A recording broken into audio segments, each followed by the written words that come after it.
ఓం శ్రీమాత్రే నమః. దేవుడి వైపు నడుద్దాం.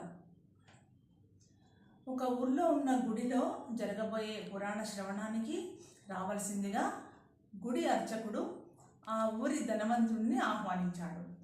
ఆ ఊరి ధనవంతుడు ఇలా చెప్పాడు: గత 30 సంవత్సరాలుగా నేను ఎన్నో పురాణ శ్రవణాలకి, హరికథలకి, ప్రసంగాలకి వెళ్తూ ఉన్నాను. కానీ ఏ ఒక్కటి గుర్తుకు లేదు. అందువలన గుడికి రావడం వలన ప్రయోజనం ఏమిటి? సమయం అంతా వ్యర్థం, ఒరిగేది ఏమీ లేదు అన్నాడు.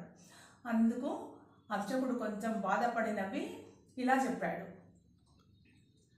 నాకు వివాహం జరిగి 30 సంవత్సరాలైంది. 30 సంవత్సరాల నుండి నా భార్య ఎన్నో రకాల వంటలను, భోజన పదార్థాలను సిద్ధం చేసి నాకు వడ్డిస్తుంది.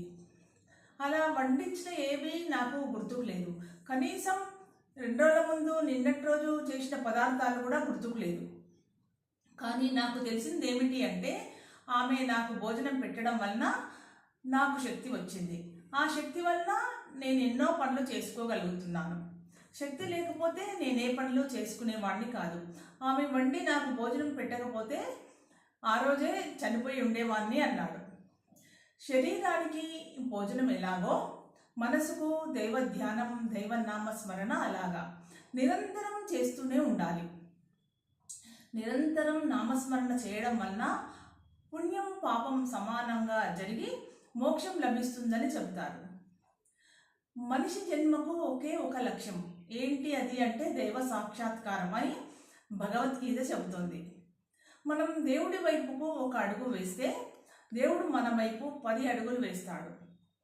నమ్మిన వారికి ప్రక్కనే ఉంటూ అడుగడుగునా తోడుంటాడు.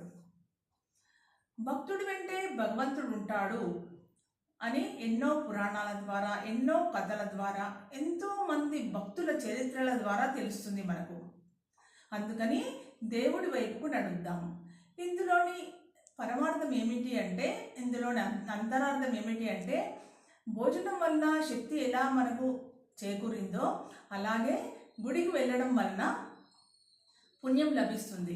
ఆ ప్రవచనాలు, మంచి పనులు చేసి దైవ దర్శనం చేసుకోవడం వలన పూర్వ ప్రారబ్ధ కర్మ తొలగిపోయి మనకు పుణ్యం లభిస్తుంది.